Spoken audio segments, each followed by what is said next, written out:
എപ്പിസോഡിന്റെ സ്റ്റാർട്ടിങ്ങിൽ യാവു തന്റെ എക്സ് ബ്രദറിനോട് വളരെ സ്വീറ്റായിട്ട് സംസാരിക്കുന്നു.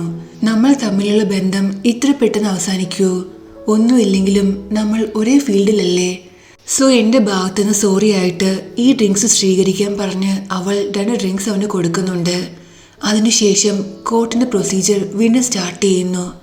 കോർട്ടിന്റെ ഗതി കണ്ടാൽ മനസ്സിലാകും ഈ കേസ് യാവു തോൽക്കുമെന്നും ഡോങ്മിൻ ജയിക്കുമെന്നും. ലാസ്റ്റ് ജഡ്ജ് വിധിക്കുന്നതും ഈ വിധിയാണ്. ഇനഫായിട്ടുള്ള ഒരു പ്രൂഫും ഇല്ലാത്തത് കൊണ്ട് ഈ കേസ് ഫെങ് തോറ്റിരിക്കുന്നു.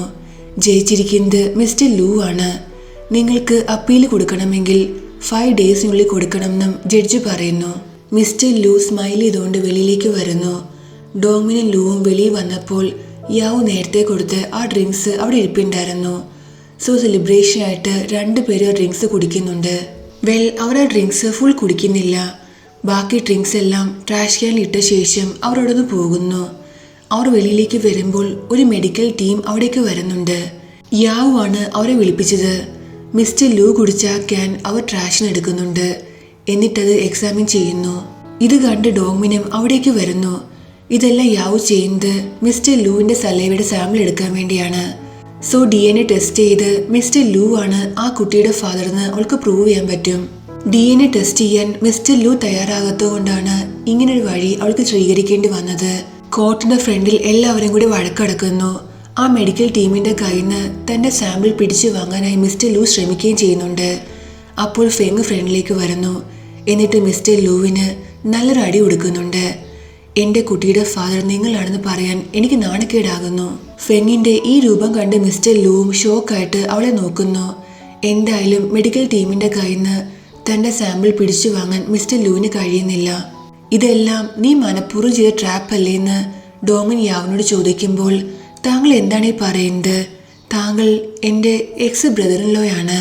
ഇതെല്ലാം നമ്മുടെ പ്രൊഫഷന്റെ ഭാഗം മാത്രമാണെന്ന് പറഞ്ഞ് അവൾ അവനെ കളിയാക്കുന്നുണ്ട്. അപ്പോഴേക്കും യാവിനെ പിക്ക് ചെയ്യാൻ വേണ്ടി ചെൻസിയും ലീജനും വന്നിട്ടുണ്ടായിരുന്നു. ഡോങ്മിൻ അവരെ നോക്കി അവിടുന്ന് പോകുന്നുണ്ട്. കോർട്ടിന്റെ വെളിയിലേക്ക് വന്ന ശേഷം ഫെങ് യാവുന്റെ മുന്നിൽ മുട്ടൂതി നിൽക്കുന്നു. ഈ ജന്മം മുഴുവൻ ഞാനും എൻ്റെ മകനും താങ്കളോട് കടപ്പെട്ടിരിക്കുന്നു എന്ന് ഫെങ് അവളോട് പറയുന്നുണ്ട്. ഇങ്ങനെയൊന്നും പറയേണ്ട ഒരാവശ്യമില്ല. എൻ്റെ പ്രൊഫഷൻ മാത്രമാണ് ഞാൻ ചെയ്തതെന്ന് പറഞ്ഞ് യാവു അവളെ എണീപ്പിക്കുന്നു. ചെൻസിയും ലീജനും കൂടി ആ ക്ലയന്റിനെ ഹോട്ടലിൽ ഡ്രോപ്പ് ചെയ്യുന്നു. ഇവിടെ ലീജുവിന്റെ മൂഡ് ഒരുപാട് ഓഫായിരുന്നു. അവൻ ചെൻസിയോട് നിന്റെ സിസ്റ്ററിന് എങ്ങനെ ഇങ്ങനെ പറയാൻ തോന്നി? അവൾ ഇന്ന് എന്നെ ഒരുപാട് ഹർട്ട് ചെയ്തു. ആ ദുഷ്ടരായ ഡോങ്മിനെ എൻ്റെ മുന്നിൽ വെച്ച് അവളുടെ എക്സ് ബ്രദറിലോ ആണെന്ന് പറഞ്ഞത് എനിക്ക് ഒട്ടും ഇഷ്ടമായില്ല.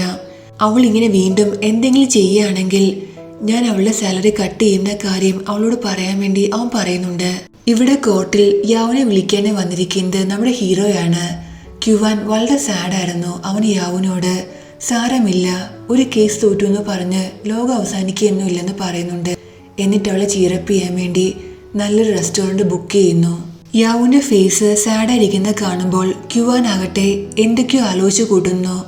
അവൻ അവളെ പറഞ്ഞ് മനസ്സിലാക്കാൻ ശ്രമിക്കുന്നുണ്ട്. അവളെ സമാധാനിപ്പിക്കുന്നു. ഒരുപാട് വലിയ വലിയ ആളുകളുടെ എക്സാമ്പിൾസും പറയുന്നുണ്ട്. ഇയാൾ ഈ കേസ് തോറ്റു, അയാൾ ആ കേസ് തോറ്റു, പക്ഷെ എന്നിട്ടും അവരിപ്പോൾ അവരുടെ കരിയറിൽ എന്ത് പീക്കിലാണെന്നൊക്കെ പറയുന്നുണ്ട്.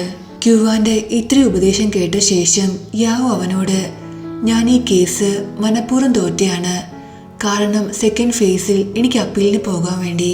ക്യുവാൻ ഇത് കേട്ട ദേഷ്യത്തിൽ ഇനി മേലാൽ എന്നെ ഇങ്ങനെ ടീസ് ചെയ്തെന്ന് അവളോട് പറയുന്നുണ്ട്. യാവു അവനോട് ഈ കേസ് ഞാൻ ജയിക്കുകയാണെങ്കിൽ എനിക്കൊരു വിഷയമുണ്ട്. അവരുടെ അടുത്ത് ഒരു കപ്പിൾ ഇരിപ്പുണ്ടായിരുന്നു. അവരുടെ കയ്യിൽ മാച്ചിങ് റിങ്സും ഉണ്ടായിരുന്നു. യാവു അവരെ നോക്കി ഞാൻ ഈ കേസ് ജയിക്കുകയാണെങ്കിൽ നമ്മളും ഇതുപോലെ എന്തെങ്കിലും മാച്ചിങ് ജ്വല്ലറീസ് വാങ്ങിക്കാമെന്ന് അവൾ പറയുന്നു. പക്ഷേ ക്യുവാൻ ഒരുപാട് റിസർവ്ഡ് പേഴ്സൺ ആയിരുന്നു. മാച്ചിങ് റിംഗ് എന്ന് പറഞ്ഞാൽ കുറച്ച് പ്രോബ്ലം ആയിരിക്കും. ഇതൊരുപാട് റിവീലിംഗ് ആണെന്ന് അവൻ പറയുന്നുണ്ട്. അങ്ങനെയാണെങ്കിൽ നമുക്ക് മാച്ചിങ് നെക്ലേസ് വാങ്ങിക്കാമെന്ന് അവൾ പറയുന്നു. നെക്ലേസ് ആകുമ്പോൾ വലിയ പ്രോബ്ലം ഉണ്ടാകില്ല. നമ്മുടെ ഡ്രസ്സിൻ്റെ അടിയിലായതുകൊണ്ട് ലോ ഫേമിൽ ആരും കാണിയില്ലെന്ന് അവൾ പറയുന്നുണ്ട്. പക്ഷെ ഇതിനോടൊന്നും ക്യുവാന് വലിയ താല്പര്യം ഉണ്ടായിരുന്നില്ല. എന്ത് മെറ്റലായിരിക്കും യൂസ് ചെയ്യുക?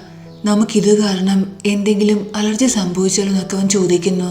ശരി, അങ്ങനെയാണെങ്കിൽ നീ എനിക്ക് വേണ്ടി ഒരു പാട്ട് പാടാൻ യാവു പറയുന്നുണ്ട്. പക്ഷെ ക്യുവാനാകട്ടെ ലൈഫിൽ ഇതുവരെ ഒരു പാട്ടും പാടിയിട്ടില്ലാന്ന് തോന്നുന്നു. എൻ്റെ തൊണ്ട ഇന്നത്ര ശരിയല്ല, ഞാൻ മറ്റൊരു ദിവസം പാടാമെന്ന് അവൻ പറയുന്നുണ്ട്. ഇത്രയും എക്സ്ക്യൂസ് കേൾക്കുമ്പോൾ യാവിന് ദേഷ്യം വരുന്നു. ഞാൻ നിനക്ക് വളരെ ഇൻട്രസ്റ്റിംഗ് ആയിട്ടുള്ള ഒരു ഗിഫ്റ്റ് തരാം. നമ്മുടെ വീട്ടിൽ താമസിക്കാൻ വേണ്ടി ഞാൻ കുറേ ഹൗസ് റൂൾസ് ഉണ്ടാക്കിയില്ലേ, നിനക്കതിൽ ഇഷ്ടമുള്ള റൂള് മാറ്റാമെന്ന് അവൻ പറയുന്നുണ്ട്. നിനക്ക് എന്ത് റൂളാണ് മാറ്റേണ്ടതെന്ന് അവൻ ചോദിക്കുമ്പോൾ യാവ് വീണ്ടും ദേഷ്യപ്പെടുന്നു. എനിക്കൊരു ഗിഫ്റ്റ് വേണ്ടെന്ന് അവൾ പറയുന്നുണ്ട്. അതിനുശേഷം അവർ വീട്ടിലേക്ക് വരുന്നു. എന്തായാലും നീ ഇന്ന് വളരെ നന്നായിട്ട് പെർഫോം ചെയ്തതല്ലേ, അറ്റ്ലീസ്റ്റ് നീ എനിക്ക് എന്തെങ്കിലും ഗിഫ്റ്റ് തരാൻ വേണ്ടി ക്യുവാൻ പറയുന്നു. യാവ് ഗിഫ്റ്റായിട്ട് അവനെ കിസ് ചെയ്യുന്നുണ്ട്. അങ്ങനെ പ്രോപ്പറായി അവരുടെ ഫസ്റ്റ് കിസ് നടക്കുന്നു. അന്ന് ക്യുവാൻ വളരെ ഹാപ്പി ആയിരുന്നു. തൻ്റെ ഗേൾ ഫ്രണ്ടിന് വേണ്ടി ഫ്ലവേഴ്സും സെലിബ്രേറ്റ് ചെയ്യാൻ ഷാമ്പയിനും മറ്റും അവൻ വാങ്ങുന്നുണ്ട്. രണ്ടുപേരും ഷാമ്പയിൻ എല്ലാം പൊട്ടിച്ച് സെലിബ്രേറ്റ് ചെയ്യാൻ തുടങ്ങുന്നു. പക്ഷെ പെട്ടെന്ന് യാവിൻ്റെ ഹെൽത്ത് മോശമാകുന്നു. അവൾക്ക് സ്റ്റൊമക്കിൽ നല്ല പെയിൻ വരുന്നുണ്ട്. അവൻ അവളെ കൂട്ടി ഹോസ്പിറ്റലിലേക്ക് വരുന്നു. ഡോക്ടർ അവനോട് ഇതത്ര സീരിയസ് ഇഷ്യൂ ഒന്നും അല്ല, വർക്ക് ലോഡും മറ്റും കാരണം പ്രോപ്പറായിട്ട് കറക്റ്റ് ടൈമിൽ ഫുഡ് കഴിക്കാത്തതുകൊണ്ട് സംഭവിച്ചാണ്. ഒരു കാര്യം ചെയ്യണം, ഇനി കുറച്ച് നാളത്തേക്ക് അധികം സ്പൈസിയൊന്നും അല്ലാത്ത സിമ്പിൾ ഫുഡ് കഴിക്കാൻ അവളോട് പറയുന്നു. നിന്നെ റിലേറ്റഡ് ഒരു കാര്യവും എനിക്ക് സീരിയസ് അല്ലാതിരിക്കില്ലെന്ന് അവൻ അവളോട് പറയുന്നുണ്ട്. ഇങ്ങനെ കിടന്നാൽ എനിക്ക് ഉറക്കം വരില്ല, ഒരു കാര്യം ചെയ്യൂ, നീ എനിക്ക് വേണ്ടി ഒരു പാട്ട് പാടാൻ അവൾ പറയുന്നുണ്ട്. ഇത്രയും നാളും പാട്ടെന്ന് കേട്ടാൽ ഓടുന്ന ക്യുവാനാകട്ടെ അറ്റ്ലാസ്റ്റ് യാവുന് വേണ്ടി ഒരു പാട്ട് പാടുന്നു, അതും ബർത്ത്ഡേ സോങ്. ഈ പാട്ട് കേട്ട് യാവുന് ഒരുപാട് ചിരി വരുന്നു. പക്ഷെ എന്നാലും അവൾ ഹാപ്പി ആയിരുന്നു. തനിക്ക് വേണ്ടി ക്യുവാൻ ഈ പാട്ട് പാടിയില്ലേ. അപ്പോഴേക്കും ക്യുവാൻ്റെ മദർ അവിടേക്ക് വരുന്നുണ്ട്. യാവിനെ ചെക്ക് ചെയ്ത ഡോക്ടർ അവരുടെ ഫാമിലി ഡോക്ടറായിരുന്നു. സോ എല്ലാ കാര്യവും ഡോക്ടർ മദറിനെ വിളിച്ച് പറഞ്ഞിട്ടുണ്ടായിരുന്നു. മദർ യാവിനോട് ഒരുപാട് കെയർ ചെയ്യാൻ പറയുന്നു. കാരണം അവരുടെ ഫ്യൂച്ചർ ഗ്രാൻഡ് ചിൽഡ്രന് ജന്മം കൊടുക്കേണ്ടത് യാവുവാണ്. യാവുനെ നന്നായിട്ട് കെയർ ചെയ്യണമെന്ന് മദർ ക്യുവാനോട് പറയുന്നുണ്ട്. യാവുന് മിക്കവാറും ഇതെല്ലാം സംഭവിക്കാൻ കാരണമായത് സ്ട്രെസ്സായിരിക്കും, നീ യാവുന് ഒരുപാട് വർക്ക് ലോഡ് കൊടുക്കുന്നുണ്ടായിരിക്കും എന്നും പറഞ്ഞ് മദർ ക്യുവാന് വഴക്കും പറയുന്നുണ്ട്. മദറിൻ്റെ ഈ സംസാരം കേട്ട് യാവും ക്യുവാനും ഒരുപാട് സ്മൈൽ ചെയ്യുന്നുണ്ട്.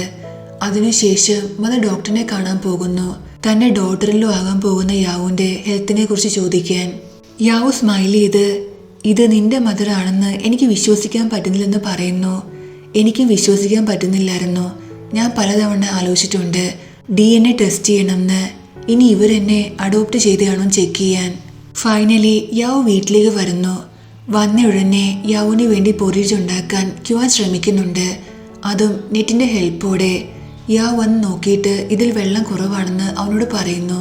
അറ്റ് ലാസ്റ്റ് ക്യുവാൻ എന്തോ കുക്ക് ചെയ്ത് യാവുവിന് കൊണ്ടു കൊടുക്കുന്നു. അവൻ്റെ കൈ കൊണ്ട് അവളെ ഫീഡ് ചെയ്യുന്നുണ്ട്. പൊറീജ് അത്ര ടേസ്റ്റിയൊന്നും അല്ലെങ്കിലും ക്യുവാൻ ഈ സ്നേഹം കണ്ട് അവളതെല്ലാം കുടിക്കുന്നു. യാവും ക്യുവാനും ഹഗ് ചെയ്തിരിക്കുന്നു. അവർ ഒരുപാട് ക്ലോസ് ആകുന്നുണ്ട്. അവരുടെ കിസ് വീണ്ടും ആരോ ഇൻറ്ററപ്റ്റ് ചെയ്യുന്നു. ഡോർ ബെല്ല് അടിക്കുന്നുണ്ട്. പോയി നോക്കുമ്പോൾ ക്യുവാൻ്റെ മദറായിരുന്നു. തൻ്റെ ഡോട്ടറിലോയ്ക്ക് വേണ്ടി സിമ്പിളായിട്ട് ഒരുപാട് ഡിഷസ് ഉണ്ടായിക്കൊണ്ടാണ് മദർ വന്നിരിക്കുന്നത്. ക്യുവാൻ യാവുവിന് വേണ്ടി പൊറീജ് ഉണ്ടാക്കിയെന്നറിയുമ്പോൾ മദർ പോയി അത് ചെക്ക് ചെയ്യുകയും ചെയ്യുന്നു. തൻ്റെ മകന് ഒരുപാട് പ്രോഗ്രസ് ഉണ്ടെന്ന് മദർ പറയുന്നു. മദർ ഒരുപാട് നേരെ ഇരുന്ന് സംസാരിക്കാൻ ക്യുവാൻ സമ്മതിക്കുന്നില്ല. യാവുന് റെസ്റ്റ് ചെയ്യണമെന്ന് പറഞ്ഞ് മദറിനെ അവിടുന്ന് പറഞ്ഞു വിടുന്നുണ്ട്. അതിനുശേഷം ക്യുവാൻ തൻ്റെ ടാബുമായി യാവുൻ്റെ റൂമിലേക്ക് വരുന്നു. നീ ഉറങ്ങുന്നവരെ ഞാൻ നിന്റെ കൂടിരിക്കാം, ഞാൻ ഇവിടെ ഇരുന്ന് വർക്ക് ചെയ്യാമെന്ന് അവൻ പറയുന്നുണ്ട്. പക്ഷെ ക്യുവാനാകട്ടെ അവിടെ വർക്ക് ചെയ്യായിരുന്നില്ല, യാവുവിൽ ശ്രദ്ധിക്കുകയായിരുന്നു. ടാബിൽ അവളുടെ ഫോട്ടോസ് എടുക്കുന്നുണ്ട്. അവർക്കിടയിൽ ക്യൂട്ടായിട്ടുള്ള കുറേ റൊമാൻറ്റിക് മൊമെൻറ്റ്സ് നടക്കുന്നു. നെക്സ്റ്റ് മോർണിംഗ് ആകുന്നു. ക്യുവാൻ നേരത്തെ എണീറ്റ് യാവുവിന് വേണ്ടി സിമ്പിളായുള്ള ബ്രേക്ക്ഫാസ്റ്റ് ഉണ്ടാക്കാൻ ശ്രമിക്കുന്നുണ്ട്. യാവു നോക്കുമ്പോൾ ക്യുവാൻ നന്നായിട്ട് ട്രൈ ചെയ്യുന്നു. പക്ഷേ അത്ര സക്സസ്ഫുൾ ആയെന്ന് തോന്നുന്നില്ല. തനിക്ക് വേണ്ടി ക്യുവാൻ ഇത്രയും കഷ്ടപ്പെടുന്ന കണ്ട് എൻകറേജ് ചെയ്യണമെന്ന് അവൾ മനസ്സിൽ വിചാരിക്കുന്നു. സോ കഴിക്കാൻ വേണ്ടി അവൾ ടേബിളിൽ വന്നിരിക്കുന്നുണ്ട്. അവൾക്കായിട്ട് ക്യുവാൻ ഉണ്ടാക്കിയത് സിമ്പിളായുള്ള സ്പിനാച്ചിൻ്റെ നൂഡിൽസ് ആയിരുന്നു. ഈ നൂഡിൽസ് കണ്ടാൽ ഒരു കാറ്റർ പില്ലറിനെ പോലെയാണ് ഇരിക്കുന്നത്. ഇത് കഴിക്കാൻ യാവുന് ഒട്ടും മനസ്സുണ്ടായിരുന്നില്ല. അവൾ ചുറ്റുമുള്ള മറ്റു സാധനങ്ങളെല്ലാം കഴിക്കുന്നു. ഞാനിത് നിനക്കായിട്ട് സ്പെഷ്യലായി ഉണ്ടാക്കിയതാണ്, ഇത് തണുത്തു പോകുന്നതിന് മുന്നേ കഴിക്കാൻ അവൻ പറയുന്നുണ്ട്. മറ്റു വഴിയൊന്നുമില്ലാതെ യാവുന് അത് കഴിക്കേണ്ടി വരുന്നു. എന്നിട്ട് വളരെ ടേസ്റ്റിയാണെന്ന് കള്ളവും പറയുന്നുണ്ട്. ക്യുവാൻ ഒരുപാട് ഹാപ്പി ആകുന്നുണ്ട്. യാവു എണീറ്റ് പോയ ശേഷം അവൻ ആ സ്പിനാച്ചിൻ്റെ നൂഡിൽസ് ടേസ്റ്റ് ചെയ്യുന്നു. പക്ഷെ ഇത് കഴിക്കാൻ ഒട്ടും കൊള്ളില്ലായിരുന്നു എന്ന് അവന് മനസ്സിലാകുന്നു. നെക്സ്റ്റ് സീനിൽ ലീജനാണ് കാണിക്കുന്നത്. അവൻ ലോയൽ ലിയാനെ കാണാൻ വന്നിരിക്കുകയാണ്. ഞങ്ങളുടെ ജുൻഹൻ ലോ ഫേമിൽ ഒരു നല്ല ഫീമെയിൽ പാർട്ട്ണറിൻ്റെ ആവശ്യമുണ്ട്. നീ ഞങ്ങളെ ലോ ഫേമിലേക്ക് വരികയാണെങ്കിൽ ഞങ്ങൾക്കത് വളരെ ഓണറായിരിക്കും എന്ന് അവൻ പറയുന്നു. ഞാൻ ഇപ്പോൾ വർക്ക് ചെയ്യുന്ന ലോ ഫേമിൽ ഒരുപാട് ഹാപ്പിയാണ്. പക്ഷെ നീ ഈ ഓഫർ എനിക്ക് ഒരുപാട് തവണ തന്നിട്ടുണ്ട്. ഞാൻ ആലോചിച്ച് തീരുമാനിക്കാമെന്ന് അവൾ പറയുന്നു. നെക്സ്റ്റ് സീനിൽ ഓഫീസിലെ മീറ്റിംഗ് റൂമാണ് കാണിക്കുന്നത്. ക്യുവാൻ വന്ന് യാവു ഇത്രയും നാളും വളരെ നന്നായിട്ടാണ് പെർഫോം ചെയ്തത്. സോ അവളെ ഈ ഓഫീസിലെ പെർമനന്റ് സ്റ്റാഫ് ആക്കാണെന്ന് പറയുന്നു. എല്ലാവരും ഹാപ്പി ആകുന്നുണ്ട്. യാവുവിൻ്റെ പ്രൊബേഷണറി പീരീഡ് കഴിഞ്ഞതിൽ ക്യുവാനും വളരെ ഹാപ്പിയായിരുന്നു. തൻ്റെ ജോബ് പെർമനൻ്റ് ആയതിൽ യാവു വളരെ ഹാപ്പിയായിരുന്നു. മാത്രവുമല്ല ക്യുവാനുമായിട്ടുള്ള അവളുടെ റിലേഷൻഷിപ്പ് വളരെ നന്നായിട്ടാണ് പോയിക്കൊണ്ടിരിക്കുന്നത്.